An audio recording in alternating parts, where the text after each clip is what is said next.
वक्त आप देख रहे हैं नेशनल सर्कल न्यूज चैनल।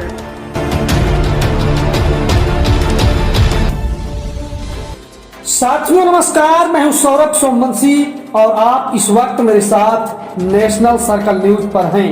आज मैं आपको हिंदुस्तान के इतिहास के उस काले अध्याय के बारे में बताऊंगा जिस दौरान मौलिक अधिकारों और स्वतंत्रता तक को सरकार के द्वारा ही काल कोठरी के भीतर बंद कर दिया गया था, जिसे आपातकाल के रूप में याद करते हैं आज भी लोग। और मैं आपको यह भी बताऊंगा कि हिंदुस्तान की सियासत उस समय जिस चंद्रशेखर के इर्द गिर्द घूमा करती थी, जिस चंद्रशेखर को युवा तुर्क राजनीति का धूमकेतु कहा जाता था, वह चंद्रशेखर उस समय क्या कर रहे थे।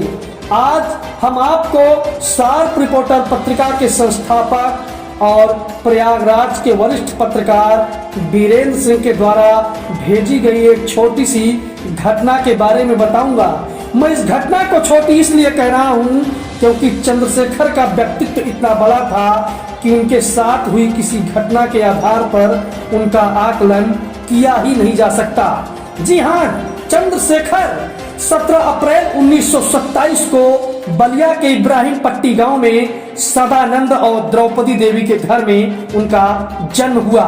1951 में इलाहाबाद विश्वविद्यालय से राजनीति विज्ञान में एमए करने के पश्चात चंद्रशेखर राजनीति में आ गए और वही चंद्रशेखर जो भारतीय राजनीति के विचारक कहे गए, महान व्यक्तित्व के धनी थे। यदि कहा जाए तो उस समय की राजनीति उनके इर्द गिर्द ही घूमती रहती थी। अब आते हैं आपातकाल पर और चंद्रशेखर पर। जिस दिन दिल्ली के रामलीला मैदान पर जयप्रकाश नारायण ने आह्वान किया कि देश की पुलिस एवं सेना को ऐसा कोई आदेश नहीं मानना चाहिए जो कि असंवैधानिक हो, उसी दिन यह स्पष्ट हो गया था कि जेपी बाबू अब आर पार की लड़ाई लड़ने को तैयार हो गए हैं। चंद्रशेखर ने उसी समय कहा था कि या तो तानाशाह हो चुकी गुड़िया इंदिरा गांधी जेपी को जेल भेज देगी या उनकी हत्या करवा देगी।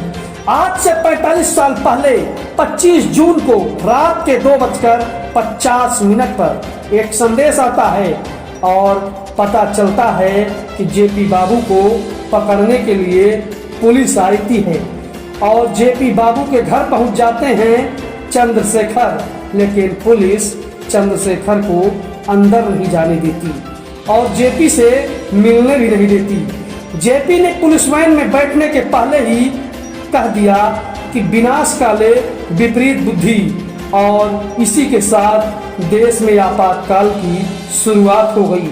सुबह होते होते चंद्रशेखर को भी गिरफ्तार कर कैंटोनमेंट थाने लाया गया, जहां पर पहले से ही समाजवादी आंदोलन के राजनारायण, पीलू मोदी, रामधन, बीजू पटनायक सभी पहले से ही मौजूद थे।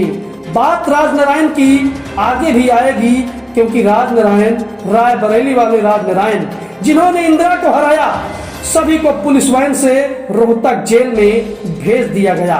वहां चंद्रशेखर को अलग बैरक में अकेले रखा गया। दिसंबर 1976 में जब ऐसा दिखने लगा कि आपातकाल अनिश्चितकाल और लंबे काल तक चलेगा, तभी कांग्रेस के वरिष्ठ नेता चंद्रशेखर से मिलने आए और उन्होंने कहा कि मैडम इंदिरा कम्युनिस्टों से काफी नाराज हैं और वे चाहती हैं कि आपके नेतृत्व में वामपंथियों के खिलाफ एक आंदोलन चलाया जाए। चंद्रशेखर ने स्पष्ट रूप से मना कर दिया और कहा कि कम्युनिस्टों से हमारे मतभेद तो हो सकते हैं, लेकिन हम उनके खिलाफ आंदोलन नहीं चलाएंगे, यह मेरे लिए संभव नहीं है। इसी बीच इंदिरा किसी न किसी दूत के माध्यम से चुनाव प्रक्रिया शुरू कराने पर बातचीत कराती रही और 30 दिसंबर को चंद्रशेखर को दिल्ली पुलिस लेने के लिए रोहतक जेल आई और उनको वहां से शिफ्ट कर दिल्ली के एक बंगले में रख दिया गया। उसी समय नासिक जेल से मोहन धारिया को भी लाया गया और उनको बगल के बंगले में रखा गया, लेकिन दोनों एक दूसरे से बातचीत ना कर सकें, इसका भी ध्यान रखा गया। और गुजरात के एक मंत्री जसवंत मेहता फिर आए चंद्रशेखर से मिलने और उन्होंने कहा कि मैडम इंदिरा आपसे समझौता करना चाहती हैं, वे आपका इंतजार कर रही हैं। चंद्रशेखर ने कहा कि मैं तो कैदी हूं, इसलिए मैं बाहर नहीं जा सकता। अगर उनको मिलना है तो यहीं पर आए और मुझसे मुलाकात करें। बात आगे बढ़ी। 11 जनवरी और 1977 का वर्ष। चंद्रशेखर को जेल से छोड़ दिया गया। बाहर निकलते ही उनके लिए रामनाथ गोयनका और जसवंत मेहता उनका इंतजार कर रहे थे।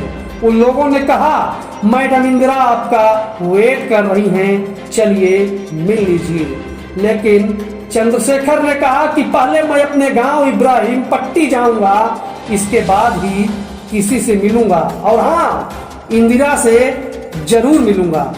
लेकिन लोगों का चंद्रशेखर जी को और इंदिरा गांधी का भी चंद्रशेखर को कांग्रेस में लाने का प्रयास कभी सफल ना हो सका। जीवन भर वे कांग्रेस में नहीं आए। और मजे की बात तो यह है कि जिस समय चंद्रशेखर को गिरफ्तार किया गया था, उस समय चंद्रशेखर भारतीय राष्ट्रीय कांग्रेस की राष्ट्रीय कार्यकारिणी में थे और वे चुन करके वहां पर आए हुए थे। लेकिन चंद्रशेखर हाड़ मांस के ऐसे बने थे कि सिद्धांतों और वसूलों से समझौता नहीं करते थे। ना तो झुकना जानते थे और ना ही टूटना जानते थे।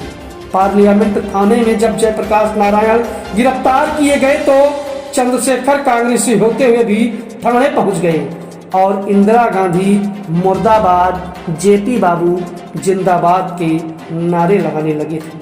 लोगों ने कहा, आप तो कांग्रेसी हैं। उन्होंने कहा, कांग्रेस में था, अब नहीं। चंद्रशेखर इंदिरा को उसी समय चेता दिए थे कि मैडम जेपी संत हैं, इनसे न टकराइए। पर सत्ता की तानाशाही और इंदिरा मदान हो चुकी थी। 1977 में चुनाव हुआ। गैर कांग्रेसी खेमे की ओर से जनता पार्टी की सरकार बनी। मोरारजी देसाई देश के प्रधानमंत्री बने और इंदिरा गांधी लोकसभा का चुनाव भी हार गई। इंदिरा को रायबरेली से खाटी समाजवादी नेता राजनारायण ने हराया।